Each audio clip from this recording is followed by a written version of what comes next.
안녕하십니까. 323페이지에서 328페이지까지 이제 insufficiency 비소 프로를 스터디 2까지 발표를 맡게 돼서 54번 이소망입니다.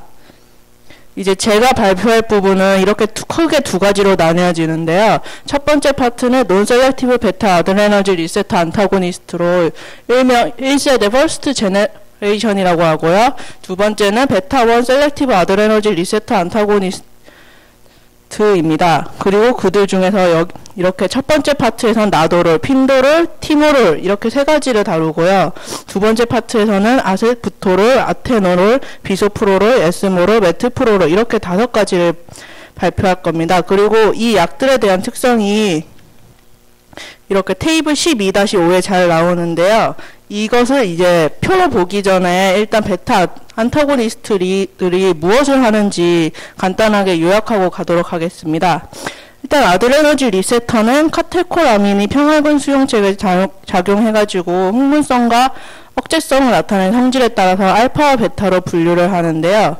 그 중에서도 오늘 다루게 될 베타 리셉터 같은 경우는 에피네프린과 노르에피네프린의 작용 정도에 따라서 베타 1과 베타 2로 나뉩니다. 베타 1에서는 이 두 가지 약물이 동일하게 작용하지만 베타 2에서는 에피네프린이 노르에피네프린보다 10배에서 50배 정도 더 강력하게 작용한다고 해요. 최근에는 베타 3까지도 구분을 하지만 여기에 대한 치료 약제들이 책에서는 아직 다루지 않아서 베타 1과 베타 2 위주로 설명을 하겠습니다. 이제 이게 베타 아드레너지 리셉터 구조인데요. 구조는 이제 GPCR이라고 해가지고 G프로테인 커플드 립세터입니다.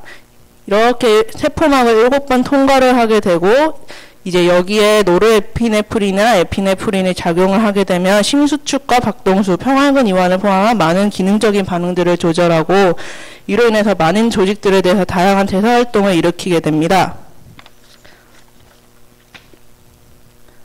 이제 베타 안타고니스트는 주로 심수축과 박동수 그리고 평활근 이완 작용에 관여하기 때문에 고혈압 치료와 허혈성 심장질환, 심부전, 부정맥에서의 치료 효과로 주목을 받고 있어요. 그리고 베타 1과 베타 2에 대한 친밀도, 내인적인 교감신경 효과, 알파 리셉터 블로킹, 지용성의 차이, 혈관 수축, 약동학적 지표에 따라 약을 구분하게 되는데요. 이제 논 셀렉티브와 베타 1 셀렉티브로 일단 나누게 되면은 여기 논 셀렉티브는 고리가 2개인데 비해서 베타 1 셀렉티브는 고리가 하나인 것을 볼 수 있습니다. 그리고 이 벌키한 부분, 이 동그라미 친 부분들이 주로 양리학적인 작용을 나타낸다고 합니다. 치료적인 특성을 보면은 이제 정상적이거나 휴식기의 개인에 대해서는 상대적으로 적은 효과를 나타내지만 운동 중이거나 스트레스를 받을 경우에는 심장의 교감적인 조절 효과가 상당히 심오하고 지배적이라고 합니다. 그래서 주된 치료 효과는 이제 심혈관계에 있으며 심박동수를 낮추고 심수축을 감소시킵니다.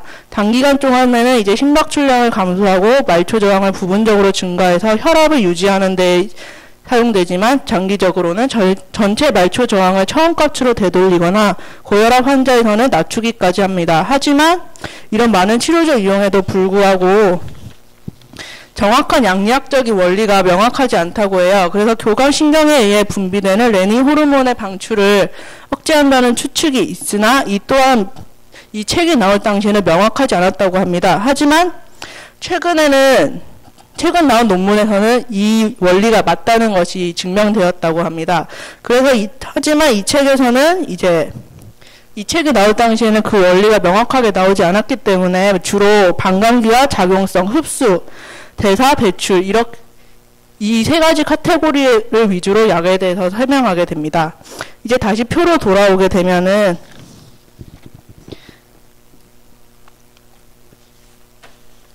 여기 논 셀렉티브가 있고 베타 1 셀렉티브가 있고 오늘 다루게 될 약들입니다. 이 빨간색이. 그래서 조금 전에 심박동수를 감소시키고 수축력 감소시키는 역할이 있고요. 다른 약들에도 이렇게 작용하는 게 있습니다. 하지만은 얘네가 심장에만 작용하는 것이 아니라 다른 장기에도 작용하게 되면은 그 부작용으로 브레디칼디아, 네거티브 이노트로피, 디크리징 칼디악 아웃풋 등 이렇게 여러 가지 부작용을 나타내게 됩니다. 이제 첫 번째 챕터로 넘어가게 되면 논셀렉티브 베타 아드레너진 리셉터 안타고니스트에 대해서 설명을 하도록 하겠습니다. 나도롤 같은 경우는 이제 베타1과 베타2 수용체에 대해서 동일한 친밀성을 가지고 있습니다. 그리고 지속적인 작용성을 가지고 있고 막 안정환 효과와 내인적인 교감신경 흥분작용이 둘 다 존재하지 않습니다. 상대적으로 반감기가 길며 고혈압과 협심증 치료에 이용하고 있는데요. 낮은 지용성인 만큼 뇌에 남는 양이 적어서 CNS 부작용이 적은 편이며 바이오어빌리티는 35%, 소화관에서 불완전하게 흡수된다고 합니다. 소화관에서 불완전하게 흡수되는 만큼 소변을 통해서 온전하게 배출되는 양이 오히려 많지만 신부전 환자들에게서는 체내에 더 많은 양이 축적되기 때문에 복용량이 더 감소되어야 합니다. 티모로는 이제 좀 더 강하고 또 셀렉티브 베타 리셉터 안타고니스트인데요. 내인적인 교감신경 흥분작용이나 막 안정화 같은 효과가 없습니다. 반감기는 약 4시간이고 고혈압이나 충혈성의 신부전, 격심한 MI, 그리고 편두통 예방에 사용됩니다. 개방광 녹내장과 안구내 고혈압 치료에 사용되는 것이 주된 특징입니다. 이제 소화기관에서 잘 흡수가 되며 간에서 첫 번째 대사 과정을 퍼스트 페이스 메타볼리즘을 이제 CYP2D6 효소로 인해서 거치게 됩니다. 이런 대사 과정을 거치기 때문에 배출될 때는 아주 적은 양만이 소변을 통해 온전하게 배출이 됩니다. 이제 개방광 녹내장 치료에 대해서 치료를 하게 되는데 안구 내에서는 체계적으로 잘 흡수가 됩니다. 명확한 기전은 밝혀지지 않았는데 모양책은 상피에 존재하는 베타 수용체를 차단함으로써 수분성의 산물을 감소시키는 것으로 추측되고 있고요. 천식이나 충혈성 신부전을 겪고 있는 민감한 환자에서는 부작용이 발생할 수 있기 때문에 다른 약들과 함께 혼합되어서 사용합니다. 그리고 이 외에도 관상동맥의 심장질환을 지닌 환자들에게 이등을 제공합니다. 핀도롤은 내인적 교감신경 흥분작용을 갖고 있고 낮은 막 안정화 활동과 낮은 지용성을 지니고 있습니다. 반감기는 약 4시간이며 협심증과 고혈압 치료에 사용됩니다. 휴지기의 심장박동수와 혈압에서 아주 적은 감소를 제공하기 때문에 심장박동이 느린 환자들에게 항고혈압의 제제로서 선호되어지고요. 운동에 의해 유발되는 심장박동수와 심박출량의 증가를 막습니다. 구강 투여 후 거의 완벽하게 흡수가 돼서 매우 높은 바이오어빌리티를 나타내고요. 세포질에 녹아있는 농도의 개인차가 최소화됩니다. 간에서 약 50%가 대사가 되는데 수선화 과정을 통해서 대사가 되기 때문에 그 나머지 50%만이 소변에서 변화되지 않은 상태로 배출된다고 합니다. 이 약 역시 신부전 환자들에게는 더 적은 제거율을 나타내기 때문에 신부전 환자들에서는 좀 더 적은 양으로 투여하는 것이 중요합니다. 이제 베타1 셀렉티브 아드레너진 리셉터 안타고니스트로 갈 건데요.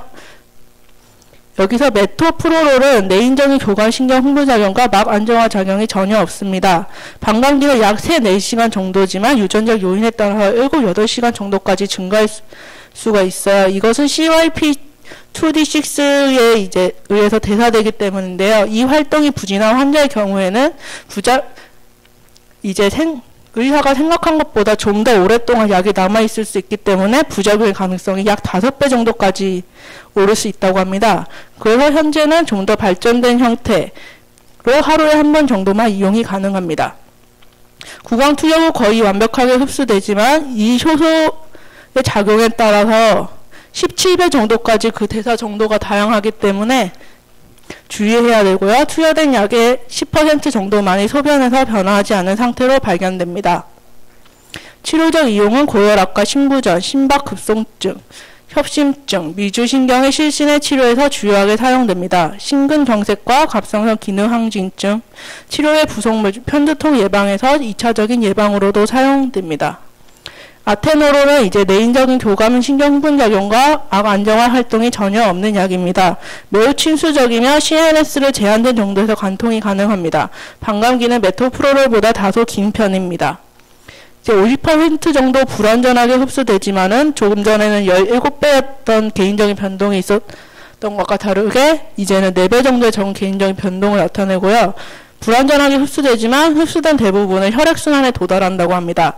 요소에서 거의 변화되지 않은 채로 분비가 되고 신부전 환자 내에서는 이 약이 축적되기 때문에 복용량 조절이 중요합니다. 아테노론은 고혈압과 관상동맥, 심장질환, 부정맥, 협심증에서 이제 치료로 되어지고요. 심근경색 치료에 뒤따라오는 심장합병증의 위험도를 감소시키고 항갑상선 약제가 효과를 나타내는 동안 그레이브스 병의 치료에도 사용됩니다. 에스모로는 매우 급속한 시각과 매우 짧은 지속시간이라는 중요한 특징을 지니고 있는 약입니다. 반감기가 약 8분 정도이고요. 정맥주사로 관리되어지며 짧은 지속기간의 베타 블로커가 필요되어질 때나 다른 약의 부작용으로 이 매우 심각한 환자에서 다른 약의 취소가 필요되어질 때 사용됩니다. 이렇게 짧은 반감기를 가지고 있는 이유는 이 부분이 적혈구의 가수분해 효소로 인해서 빠르게 가수분해되기 때문입니다. 이제 여기가 이렇게 딱 분해되게 되면은 새로운 약이 만들어지지만 이 약은 에스모롤의 500분의 1 효능으로 밖에 나타내지 않기 때문에 베타 수용체 기량제로서는 매우 적은 잠재력을 나타내고 있습니다. 이제 느린 정맥 주사로 투여되고 요소를 통해서 배출됩니다. 이제 베타 수용체 방해의 시작과 중단이 매우 급속해서 효과를 보기까지 6에서 10분 동안 10분밖에 걸리지 않고요. 그렇기 때문에 심실사 빈맥 환자의 수술에서 빠른 심장 박동을 예방하거나 수술하는 동안에 사용이 됩니다. 일반적인 실험 대상에서 눈에 띄는 저혈압의 효과를 나타내고 즉시적인 베타 수용체의 방지가 필요한 상황에서 긴급하게 사용되기 때문에 추가적인 복용은 관리가 필요합니다. 극심한 수술 후의 고혈압과 심박출량, 심박수, 혈압이 증가가 되는 상황에서 매우 유용하게 사용이 되지만 이미 베타 블록의 치료를 받았거나 심박동수가 느린 환자, 그리고 대상부전이 된 환자에서 에스모롤이 심근 기능을 낮출 수 있기 때문에 에스모롤의 사용을 금하는 것을 추천합니다. 아세부토롤은 어느 정도의 내인적인 교감 신경 흥분작용과 막 안정화 효과를 지니고 있는 약입니다. 반감기는 약 3시간이나 대부분의 약의 활동을 나타내는 디아세토롤의 반감기는 8시간에서 12시간까지 갑니다. 지용성이고 BBB를 통과하기 때문에 혈청지방에서 투과하지만 혈청지방에서 아무런 부정적인 효과를 지니고 있지 않습니다. 구강 투여를 통해서 매우 잘 흡수가 되며 간에서 퍼스트 패스 메타볼리즘을 거쳐서 디아세부토롤로 변화됩니다. 주된 양리 효과는 이 약에 의해서 나타나고요. 소변에서 매우 많이 배출됩니다. 고혈압과 심실, 심방의 심장 부정맥, 급속한 심근경색의 위험성이 큰 환자, 그리고 스미스 마그니스 증후군의 환자의 치료에서 사용이 되어집니다. 비소프로롤은 내인적인 교감 신경 흥분작용과 막 안정화 효과가 거의 없는 약인데 매우 높은 베타와 선택성을 나타냅니다. 반감기는 11시간에서 17시간이며 고혈압의 치료에 허가가 되어지고 있어요. 극심한 만성심부전과 고혈압 치료 중에 있는 환자에서 사용되고 부정맥과 허혈성 심장질환 치료에도 사용됩니다. 일반적으로 내성이 있으며 어지럼증, 서맥, 저혈압, 그리고 피로가 부작용입니다. 경구 투여 시 잘 흡수되고 바이오어빌리티는 약 90%나 됩니다. 간의 대사작용에 의해 50% 정도 비활성화되기 때문에 나머지 50%는 소변에서 배출이 되어집니다. 네, 발표는 여기까지고 감사합니다.